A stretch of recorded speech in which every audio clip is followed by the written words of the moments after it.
Es un hecho que en el mundo se viene reevaluando, replanteando y, ¿por qué no, redefiniendo el concepto de la transición energética, que originalmente se concibió como una sustitución, un reemplazo de las energías convencionales por aquellas energías alternativas, renovables y limpias. Hoy en día se ha impuesto el criterio más bien de complementariedad, porque definitivamente el auge en el mundo de la inteligencia artificial y los data centers han dado lugar a un crecimiento exponencial en el consumo de energía, y con solo las renovables no sería suficiente para satisfacerla. De allí la necesidad de utilizar todas las tecnologías.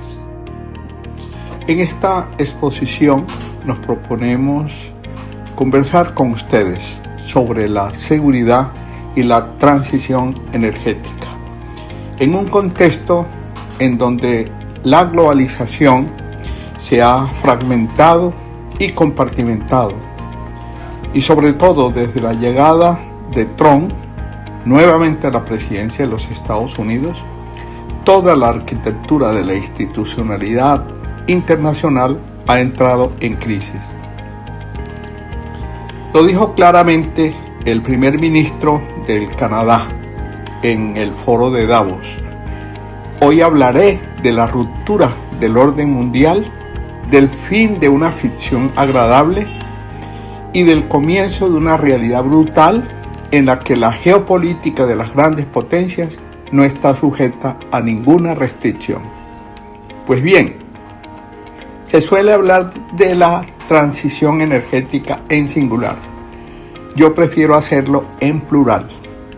A mi juicio, estamos hoy en la tercera transición energética. ¿Cuál fue la primera? Tuvo lugar con la invención del motor de combustión interna, cuando éste reemplazó la máquina a vapor. La supremacía del carbón como fuente de energía entonces cedió su lugar al petróleo y sus derivados. Y la hegemonía inglesa, que estuvo vigente en el auge de la industria del carbón, fue reemplazada por la hegemonía de los Estados Unidos en la era del petróleo. ¿Cuál es la segunda transición energética?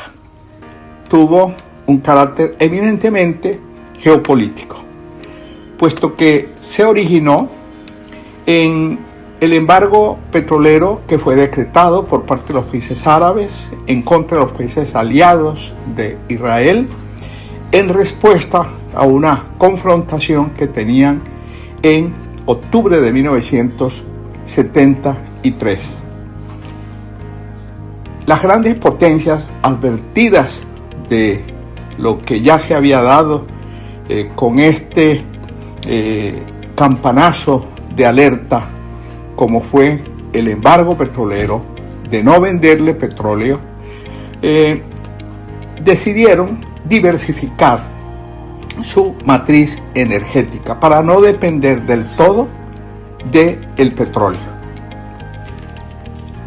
El abastecimiento y la seguridad energética para las grandes potencias se convirtió en un problema de seguridad nacional.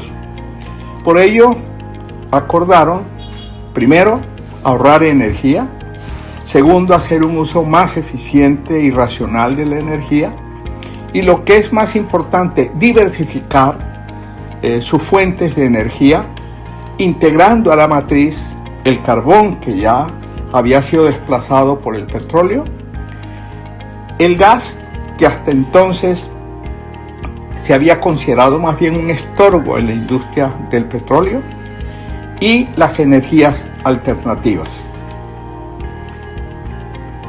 Procedieron a crear la Agencia Internacional de Energía en 1974 con una misión muy clara: asegurar energía confiable, asequible y limpia a los países que hacen parte de la Organización para la Cooperación y el Desarrollo Económico, encabezados por Estados Unidos. Para los Estados Unidos, cabe decirlo, el abastecimiento de crudo se convirtió en un asunto de seguridad nacional y se propusieron, para ello se alcanzó un consenso entre demócratas y republicanos, que la política de petróleo, la política energética, debería ser una política de Estado, en el propósito de reducir la dependencia de los Estados Unidos con respecto a las importaciones de crudo.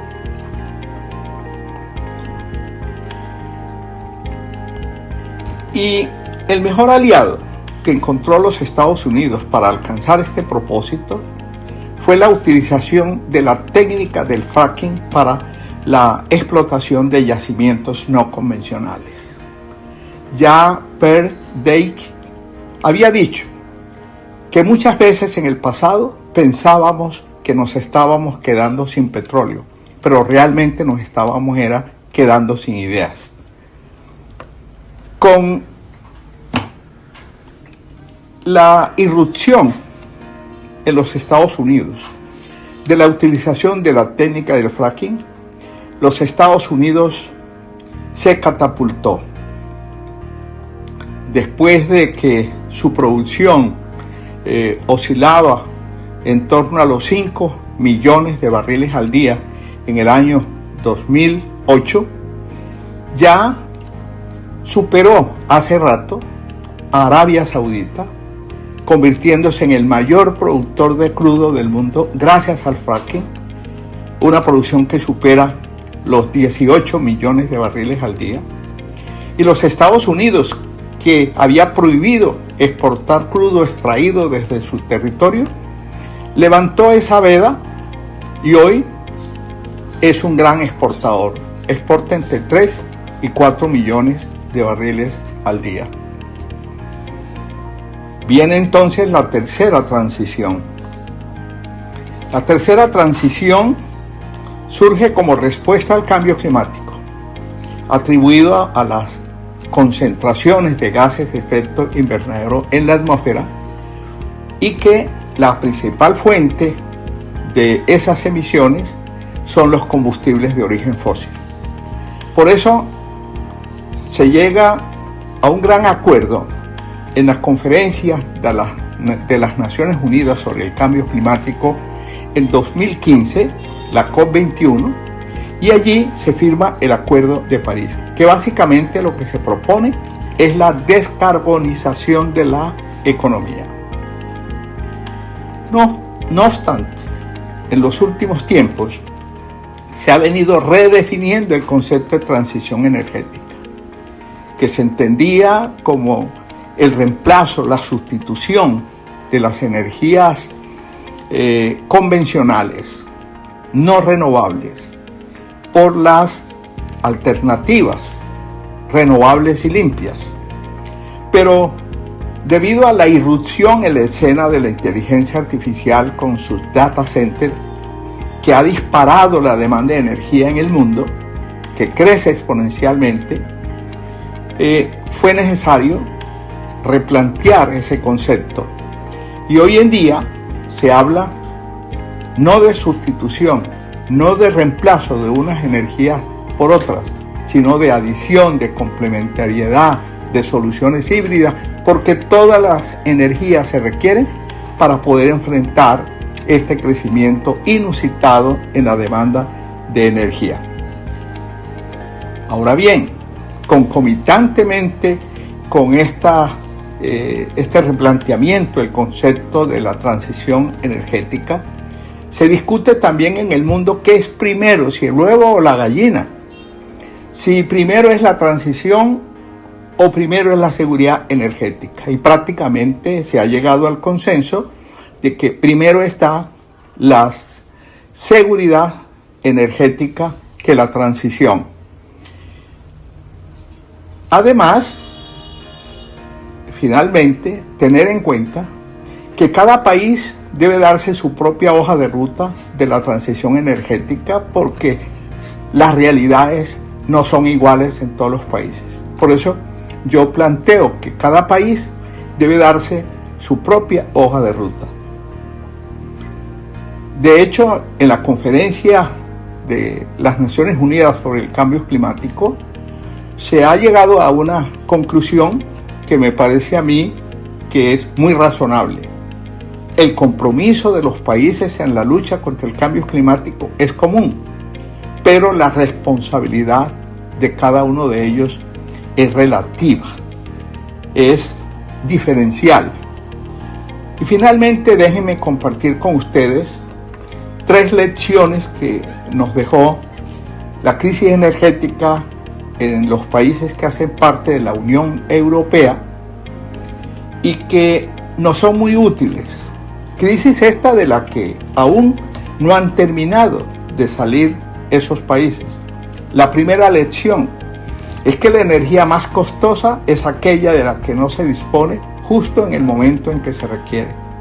La segunda lección: la transición energética no debe poner en riesgo la seguridad energética.